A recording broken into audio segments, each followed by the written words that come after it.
What's up, guys? Duncan the Highlander here.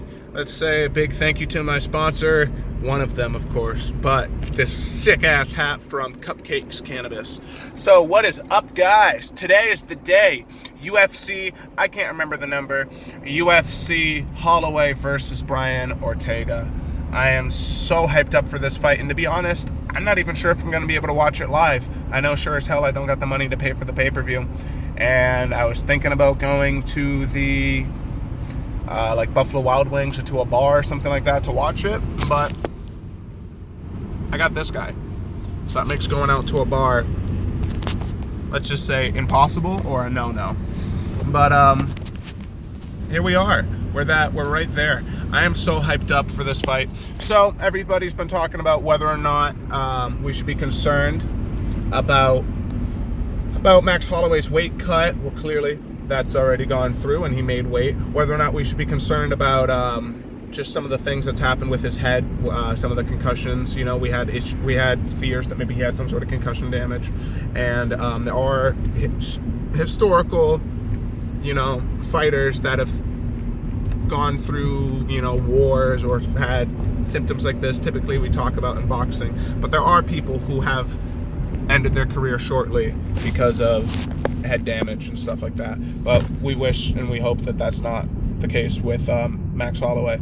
But with that aside, big fight tonight. Of course, everybody knows, like, Max Holloway's got this in a lot of different ways. He's a really complete striker. I really love watching the way he strikes. He switches his stance. He can operate.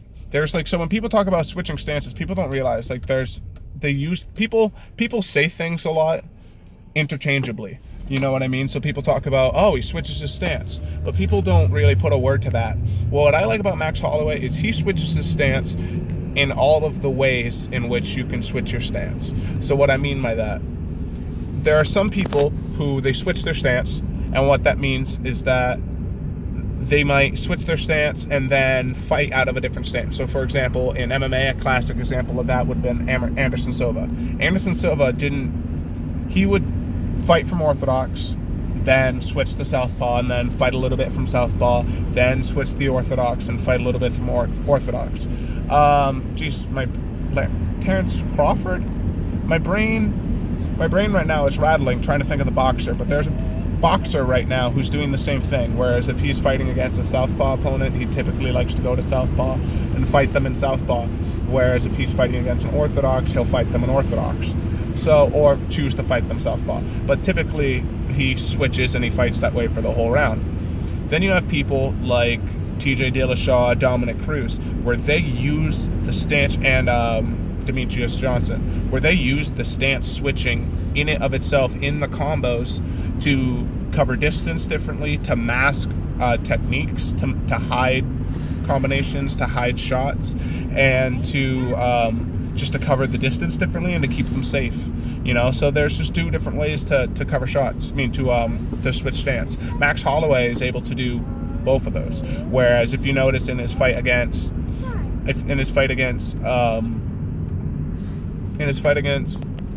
Jose Aldo, I believe in the first and second fights, I want to say he fought both of those from a different stance. If he didn't fight them from a different stance, he did go in a different direction, but that's a different conversation. But I know he has fights where he's fought the whole fight in southpaw, and he's had fights where he's fought the whole fight in orthodox. He also has fights like the Ricardo Lamas fight where he was switching his stance a lot, or against Jeremy Stevens, where he would switch his stance a lot throughout. So it's just something that I find really interesting when I look at Max Holloway, when I look at the things that he does that I like, the things that he does that I'm a fan of, that I approve. Then, of course, there's Brian Ortega. Brian Ortega, he's known right now for being this grappler. Obviously, everyone's talking about how from this last fight, he was able to knock out Frankie Edgar, which is really impressive. And his striking's been coming along quite a way. He's really flexible. If you ever watch any of his videos, he's able to throw all sorts of different types of kicks. So the technique is there for a wide range of standing strikes. But whether or not he has the timing to actually land, spin kicks or whatever the case is, that's a different conversation in and of itself. But Brian Ortega, his big X factor, of course, is his grappling. I don't think anybody doesn't see a world in which Brian Ortega is able to submit Max Holloway. I mean, I can't imagine that he wouldn't be able to submit Max Holloway, especially seeing how quickly he wrapped up those guillotines on Cub Swanson. So, for me personally, I have to kind of think that he's gonna. That's his game plan, obviously. Now, he doesn't shoot. There are some people like. They're trying to get it to the ground, and in the aspect of trying to get it to the ground, they shoot for takedowns, you know what I mean, like DC, or for example, or DC. He's a wrestler, so let's say Damian Maia. His goal was to bring the fight to the ground. How did he bring the fight to the ground? He would push people against the cage, and either use like a leg weave to pull them down, or he'd go for a single and then tie up on the single and then pull half guard, and then use that half guard to get a half guard sweep. You know, so he would do a lot of things different ways, but BJJ style meta to get the fight to the ground. Brian Ortega is different because he has boxing. He has much more striking than Damian Maia has. So Brian Ortega, on the other hand, he is able to use his striking to get people uncomfortable, to get people thinking, damn, this guy's supposed to be a jiu-jitsu guy, and now me and him are having this war on the feet, because he is not concerned about a takedown, so he's able to throw more things. That's something that you see when you see BJJ practitioners. You either see, or successful high-level BJJ practitioners who make the switch into MMA. You either see a few things. Obviously, you could see the practitioner like maybe Andre Galvao be nervous, trying to get the fight to the ground, and just hoping that's their only hope. And also on the opposite end, when they get the fight to the ground and they realize that the person isn't automatically getting submitted, all of a sudden they feel like they have nothing. Or you get the person like, which is typically this new wave of elite BJJ who's coming over into MMA. You get like the Gary Tonins, and you get the Brian Ortegas, who they are so confident in their jiu-jitsu, they're able to just let their hands go, let their feet go, let their kicks go, because they know that if you take them down, that's where they want to be. So Brian Ortega, he has a lot of submissions, but a lot of his submissions wins come from weird clinch scenarios, and comes from opportunities in which he's striking on the person and the person shoots on them. And they shoot on them not because they don't remember that this person has great jiu-jitsu.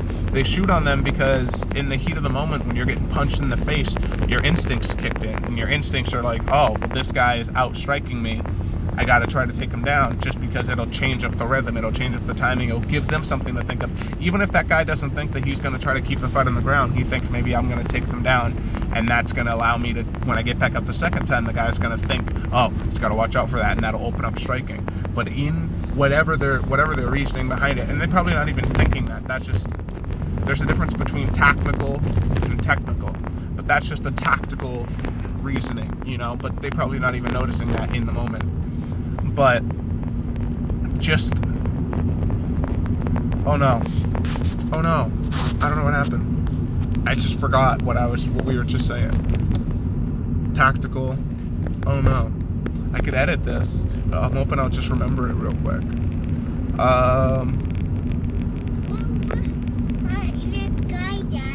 Yeah, I know. Look at all the smoke over there, huh? This is high. So high in the sky.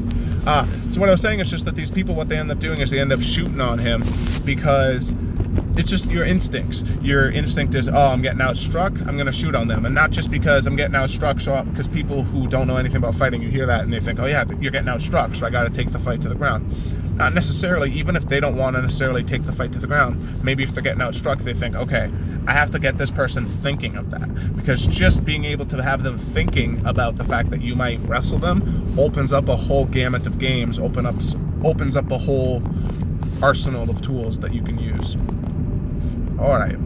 With that in mind, I don't know if Brian Ortega's going to I mean, here's the thing. A healthy Max Holloway, I think I'd have a lot easier time picking a healthy Max Holloway, which is weird because I don't know if that's true. During when this fight originally was announced, I also was like, man, this fight could be a tough fight, conflicted on who to pick or whatever. But it feels like after what happened with Max Holloway's brain, it almost seems like now my reasoning is, well, if Max Holloway was at 100%, he would beat Brian Ortega. But I don't know if he's at 100%, so I feel like Brian Ortega is going to win. But I don't know if that's just a cop-out. Hey, if you guys like these videos, if you guys like me ranting a little bit, please let me know. Leave a comment down below. I need to start, please let me know. Leave a comment down below. I need to start doing more of these things. I need to start kicking them out, just producing them. I want to try to do more of these so I can maybe, I don't know, just live off this eventually one day. That's the goal, right? But please, guys, check out these videos. Give them a sub, give them a like, give them a share, give them a shout out. Tell your friends, tell your mother. And don't forget, please, to lift up your ankles, lift up your legs, lift up your hips, squeeze your knees, and submit that subscribe button. Oh, snap. I messed it up a couple times, but I got it through. Peace.